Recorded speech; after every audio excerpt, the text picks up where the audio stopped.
हमें एक बोट पर 3 लोग दिखाए जाते हैं जो समंदर में कहीं खो गए हैं। दरअसल यह एक समुद्री जहाज पर सफ़र कर रहे थे जो स्कॉटलैंड से इंग्लैंड की तरफ जा रहा था। लेकिन तभी वह चट्टानों से टकरा गया, जिस वजह से पूरा जहाज समंदर में डूब गया और कई लोग मारे गए। लेकिन 3 लोग ऐसे होते हैं जो बच जाते हैं। ये तीनों एक छोटी सी नाव में हैं। इनके पास एक मैप भी है जिस जगह यह जाना चाहते हैं, लेकिन उन्हें यह नहीं पता कि अभी किस जगह पर हैं। लेकिन इतना ज़रूर पता है कि जहाँ वे जाना चाहते हैं वह यहाँ से बहुत दूर है। फिर भी ये लगातार उस नाव से आगे बढ़ते रहते हैं। इनके सामने बहुत बड़ा समंदर है। दूर दूर तक कुछ दिखाई नहीं दे रहा होता। तभी सामने जो कोहरा होता है वह छट जाता है। वहां इन्हें एक आइलैंड दिखता है। ये देखकर तीनों बहुत खुश हो जाते हैं। ये अपनी छोटी सी नाव को आइलैंड के किनारे ले जाते हैं और अब तीनों उस आइलैंड पर हैं। यहाँ उन्हें दूर दूर तक कुछ दिखाई नहीं देता। वे समझ जाते हैं कि आइलैंड पर वे अकेले हैं। जल्दी ही भूख और प्यास से उनकी हालत खराब हो सकती है। तभी वहां एक बूढ़ा आदमी आता है जो तीनों का स्वागत करता है और कहता है, तुम मेरे साथ मेरे घर चलो।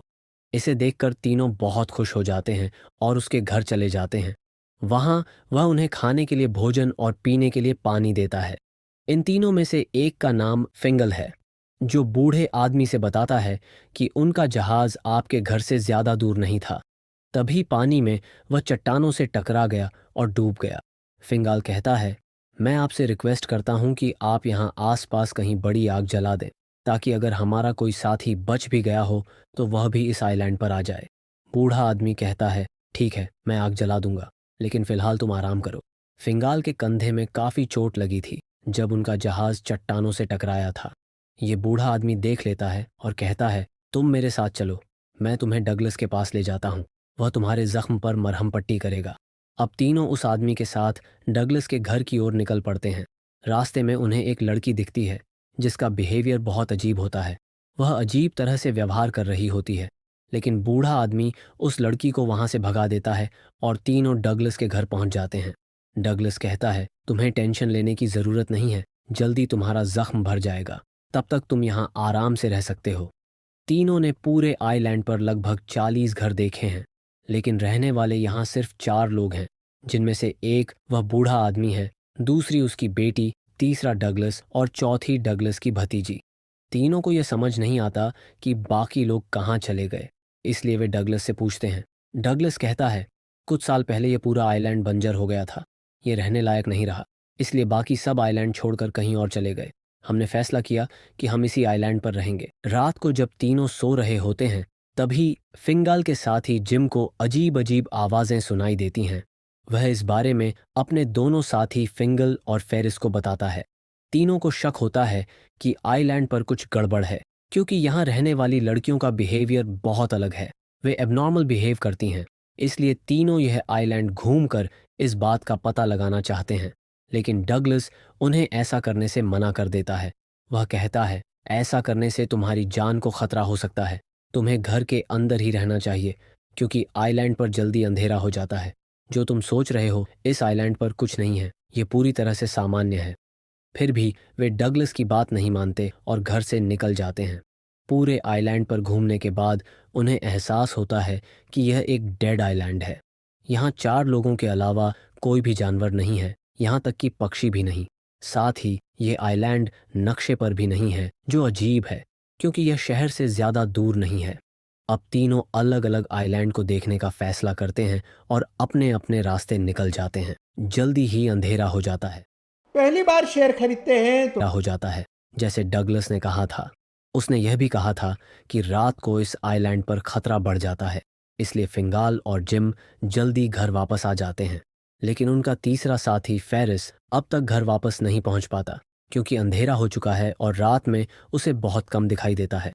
वह आइलैंड पर अकेला घूम रहा होता है और तभी उसे अजीब अजीब आवाज़ें सुनाई देती हैं। उसे एहसास होता है कि उसके आसपास कोई है, जिससे वह बहुत डर जाता है। वह अपने साथियों को आवाज़ लगाता है और भागने लगता है, लेकिन उसकी आवाज़ सुनने वाला कोई नहीं है। घर पर फिंगाल और जिम अपने साथी के लिए बहुत परेशान होते हैं। वे बाहर जाकर उसे ढूंढना चाहते हैं, लेकिन डगलस उन्हें मना कर देता है। वह कहता है, रात को बाहर जाना ठीक नहीं है। तुम्हारा साथी जहाँ भी होगा सुरक्षित होगा। सुबह होते ही तुम उसे ढूंढने चले जाना। साथ ही हमें डगलस की भतीजी दिखाई जाती है जिसका नाम लांथे है। उसे कुछ होने लगता है, लेकिन इससे पहले कि सबको पता चले वह वहां से चली जाती है। अब तीनों ने फैसला किया कि सुबह वे अपने दोस्त को ढूंढने जाएंगे। अगली सुबह तीनों अपने दोस्त फेरिस को ढूंढने निकलते हैं। वे आइलैंड में चारों तरफ उसे ढूंढते हैं। काफी ढूंढने के बाद उन्हें अपना दोस्त मिल जाता है, लेकिन अब उसकी मौत हो चुकी होती है। देखने पर लगता है कि ऊपर से गिरने की वजह से उसकी मौत हुई है। फिंगाल और जिम को यकीन हो जाता है कि या तो आइलैंड में कुछ गड़बड़ है या यहाँ रहने वाले लोगों में कुछ गलत है। खास तौर पर लड़कियों के बिहेवियर में बदलाव देखा गया है। उनके एक्सप्रेशन और आंखें पूरी तरह बदल जाती हैं। कभी कभी वह इतनी अग्रेसिव हो जाती हैं कि उन्हें बेड के साथ बांधना पड़ता है। सबसे अजीब उनमें से कॉरिगन होती है, जो अजीब हरकतें करती हैं। वह हमेशा जंगल में घूमती रहती है और कभी कभी आग के चारों ओर भी घूमती है। उसका बिहेवियर सबसे ज़्यादा स्ट्रेंज होता है, पर फिलहाल वे कुछ नहीं कर सकते क्योंकि उनके पास कोई सबूत नहीं है। अब फिंगाल और जिम जल्द से जल्द इस आइलैंड से निकलना चाहते हैं, इसलिए वे और भी छानबीन करना शुरू करते हैं। फिंगाल को डगलस के कमरे में एक डायरी मिलती है जिसमें कुछ जहाज़ों का जिक्र होता है जो इस आइलैंड पर आए थे, लेकिन सभी मारे गए। कोई भी इस आइलैंड से बाहर नहीं जा पाया। ठीक उसी तरह से जैसा कि उनका दोस्त फेरिस इस आइलैंड पर मर गया, उन्हें शक होता है कि उसे कॉरिगन ने मारा है। इसलिए अब वे इस आइलैंड को छोड़कर जाना चाहते हैं। रात को वे घर से बाहर निकलते हैं। समंदर के किनारे उनकी नाव अभी भी रखी होती है। वे नाव में बैठकर यहाँ से निकल जाते हैं, लेकिन जैसे ही थोड़ी दूरी तय होती है, उनके चारों तरफ घना कोहरा छा जाता है। यह कोहरा इतना घना होता है कि वे एक दूसरे को भी अच्छे से नहीं देख पाते। तभी उन्हें अपने दोस्त फेरिस की चीखें सुनाई देती हैं। उन्हें लगता है कि सच में उनका दोस्त मदद के लिए बुला रहा है, इसलिए वे ठंडे पानी में कूदकर किनारे पर पहुंचते हैं। वहां पर एक बार फिर वही बूढ़ा आदमी उनके सामने आता है, जिसने सबसे पहले उन्हें इस आइलैंड पर मिला था और अपने घर ले गया था। अब वह उन्हें फिर से अपने घर ले आता है। वह बताता है, तुम यहाँ फंस चुके हो। अगर जिंदा रहना चाहते हो तो जैसा मैं कहता हूँ वैसा ही करना होगा। वह बताता है कि यह आइलैंड उस वक्त से है जब समंदर नहीं था। कुछ साल पहले तक यहाँ कई फैमिलीज रहती थीं। एक दिन यहाँ पर एक लड़की आई जिसके सुनहरे बाल थे। वह बहुत खूबसूरत थी और उसने अपना नाम एमा बताया। उसका नेचर बहुत अच्छा था,